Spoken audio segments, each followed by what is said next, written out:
Okay, and welcome to your Chapter 14 introductory video. I'm actually going to separate this chapter into two parts.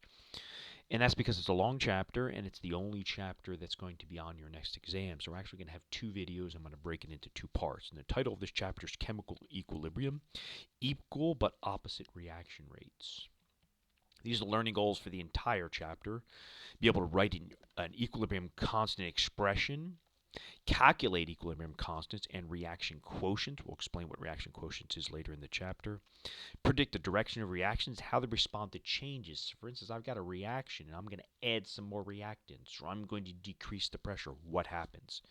Calculate concentrations at equilibrium. That's going to be key. And ultimately, we're going to relate delta G and K. And I introduced that relationship to you back in chapter 12 because I thought it was important just to introduce you to it, but now we're going to bring delta G back into the picture. I'm going to relate these two nicely.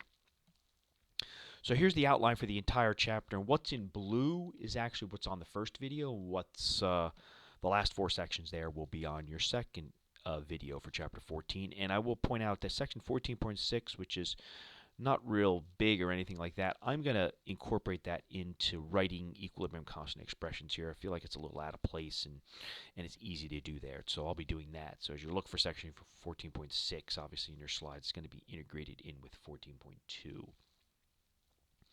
Okay, let's talk about the dynamics of chemical equilibrium.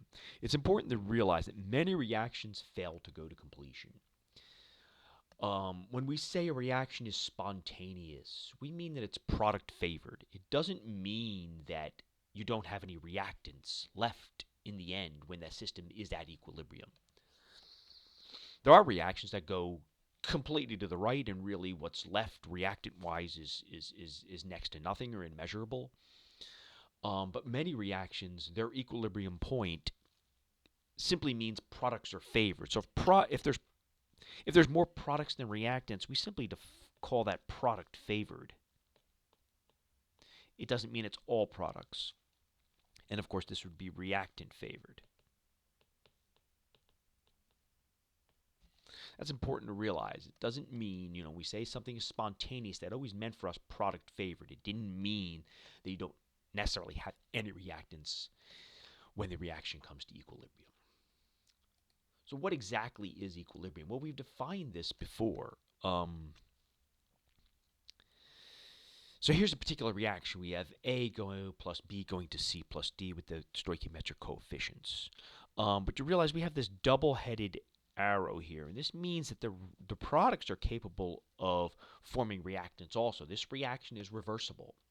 And we say that equilibrium occurs when A, B, C, and D stop changing. And I've stressed this before, but it's a dynamic system. And that is, we're still forming products and we're forming reactants, but the rate of formation and the rate of removal are equal to each other. So we can write that rate of formation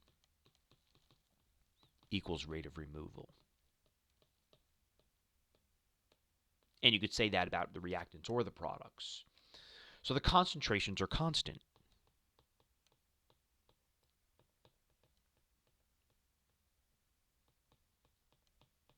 Concentrations are constant.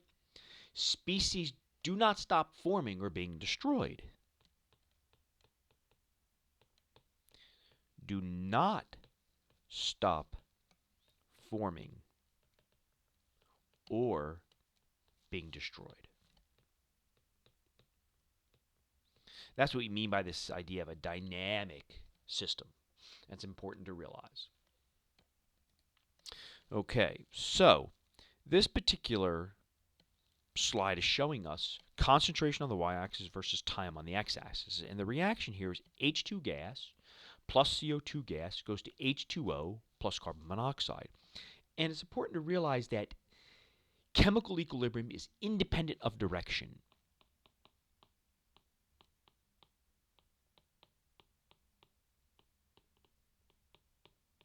It's independent of direction. So for this particular reaction here, what we're seeing is we're actually starting with no products. We're starting with all reactants. I'm sorry, I said that backwards. We're starting with all products. Carbon monoxide and H2O are my products. We're starting with all products and no reactants. The reaction still comes to equilibrium. The point is you can start from anywhere as long as you don't run out of a species. Obviously, you can't have something limiting. You'll reach equilibrium. You can start with some products, a lot of products and a little reactants, or a lot of reactants, little products, or all reactants or all products. You still come to equilibrium. That equilibrium is the same. Okay, and we'll define what that really means, but that's important to realize. It's independent of direction and independent of the amount of material you have as long as you don't have something limiting. So let's talk about how you actually write an equilibrium constant expression. Okay, so at equilibrium, the forward rate equals the reverse rate. That's what we've said. That's the definition of equilibrium. The two rates are equal. Now, if you actually were to write the forward and reverse rate laws, you remember how to write a rate law. It is simply the rate is equal to the rate constant times the concentration of the reactants. I'll put reactants here. We can say that's the forward rate constant and the forward rate, and the reverse rate is Kr times the products. Okay, you could see if these two rates are equal, then I could set these two equal to each other, right? I can now set these two expressions equal to each other, and you could simply rearrange it so that you get Kf over Kr equals ultimately the products over the reactants. Really, you could see that if you rearrange it, it becomes products over the reactants. Or if you will, in this case, it's going to equal the products, C, their concentrations are always in concentrations, raised to the stoichiometric coefficient times the other product raised to its stoichiometric coefficient. Now, this is not a rate law. We're not writing a rate law from a balanced reaction. We are writing an equilibrium expression from a balanced reaction. And that's okay because we've demonstrated right here that it is just the ratio of the products over the reactants. But of course, you have to use the balanced stoichiometric coefficients in your expression.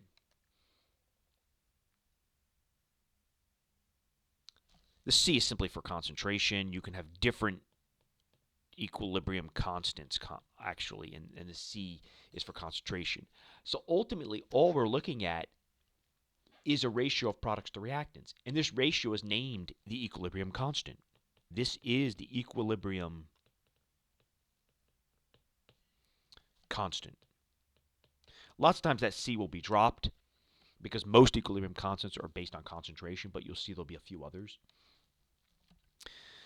So that's all you have to realize is that an equilibrium constant expression is written as the products over the reactants raised to the stoichiometric coefficients. Okay, so let's take a look at heterogeneous equilibria. Now, remember when we talked about rate laws, and we said if something's in excess, much greater amount, that you can have that particular reacting species be zero order overall because it's in such excess, meaning it doesn't really depend on that concentration. It only depends on the one that's limiting. So this is the case for both solids and liquids. Because they're in such excess and their concentrations don't really change over time, so if you have a reaction taking place in water, water's your solvent, and water's part of the reaction, effectively its concentration doesn't change. It's in such excess. Also, a solid, imagine a beaker where a reaction is taking place and the solid is at the bottom. It's not dissolved. We say it's a solid. It's not aqueous. Therefore, it's not dissolved in the solution. And therefore, its concentration in solution doesn't change. It just dissolves as it's consumed. So its concentration doesn't change because what is sitting at the bottom of the beaker as a solid precipitate is not actually a concentration. That is the density of the material. It's sitting there undissolved. That's a little bit confusing point, but what we have to get out of this is realize anytime you have pure solids and pure liquids, they have to be pure solids and pure liquids, in an equilibrium constant expression, they basically do not factor into that expression. Let's take a look at what I mean by that in examples. So here you see we have N2 gas plus O2 gas goes to NO2. Let's go to NO. Let's write the expression for that. So let's write a Kc for this. Kc is equal to products over the reactants. NO squared, got to raise it to the stoichiometric coefficients, over N2 times O2. Brackets mean concentration. This is the Kc for that particular reaction. Okay? Let's write it for the next one. Kc is equal to products over reactants, SO2 over O2. I do not include this. Why? All pure solids are emitted from Kc, as are pure liquids. So pure liquids, which in your equilibrium constant expression will be designated as that, including water,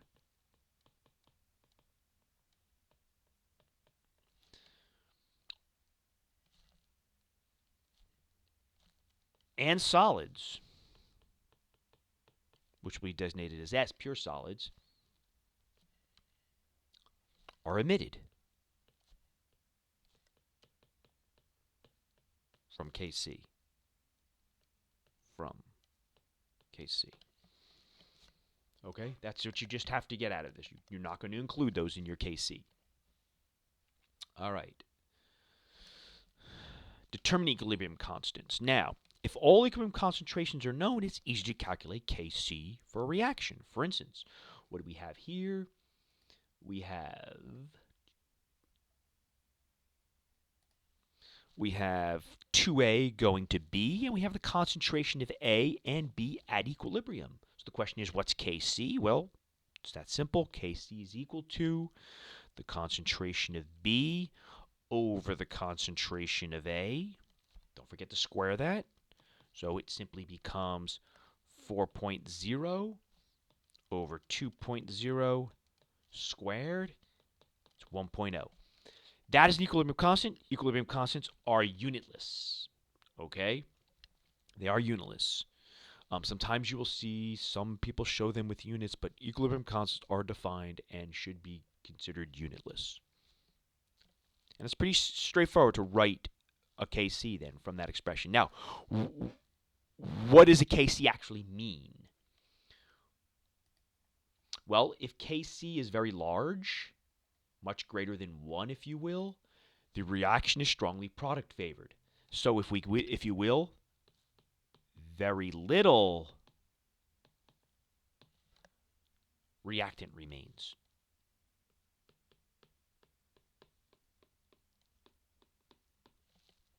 If Kc is very small, the reaction is strongly reactant favored.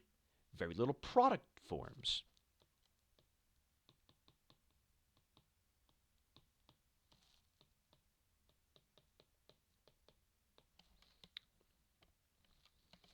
Okay, so that's what that value is telling you. Now, let's see. Manipulating equilibrium constant expressions. So, what you have here is a reaction, and I've written the equilibrium constant expression already. And what we're saying is if that particular reaction up here is multiplied by a factor of 2, because you want to have whole stoichiometric coefficients there, you can simply raise Kc to the power of that factor that you're multiplying it by. So, if we look at this now here, if I multiply that top reaction by 2, what I'm going to wind up with is N2 plus 3H2 goes to 2NH3, right? Now, you can raise this factor up here to 2, or really, you can just write your equilibrium constant expression now from this. Either way, you get the same answer. So, in some respects, I feel like sometimes this section is really kind of, in all textbooks, it's kind of unnecessary. But in some cases, it comes in handy. For you guys, it's not as critical at this point. But the new Kc is simply going to be NH3 squared over N2 times H2 cubed. You could, like I said, you can either take this squared first and third, or you can just write it from this again. Now, so if I reverse a reaction, then obviously the equilibrium constant expression is simply the inverse of the original reaction. So here, you would just be inverse. You would just flip it over, right? And you can see that just by writing it from this again.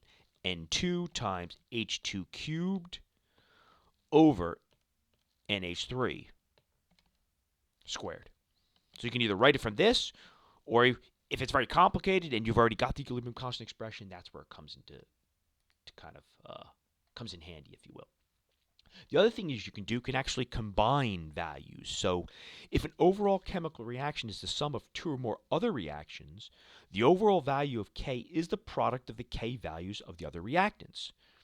It's a sum of two reactions. So if you look at this particular reaction right here, okay, I could write the overall reaction here. What I'm going to do is I'm going to cancel out anything on both sides of the reaction. Now, these are not elementary steps. Don't get confused. These are two distinct reactions that occur. This is not an intermediate. This is a species that can be measured. These are not elementary rate steps. Okay, these are not intermediates. This is simply a measurable concentration. This is an atmospheric reaction that we understand very well. So you get N2 gas plus 2O2 gas gives me 2NO2. So the Kc for that then is simply NO2 squared over N2 times O2 squared. That's all.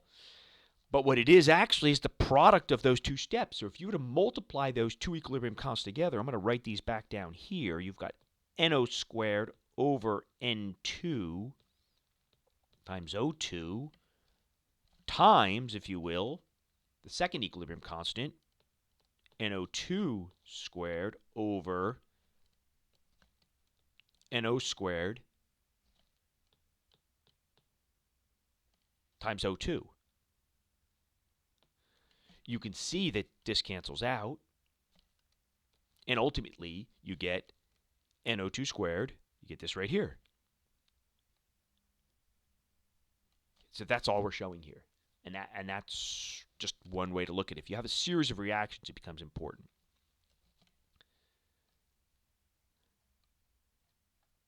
So the last thing I'm going to talk about here in this video is this equilibrium constant and reaction quotient.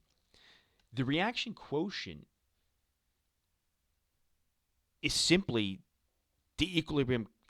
It's calculated the same way as an equilibrium constant. You're just not at equilibrium. The numerical value of the mass action expression is considered your mass action expression.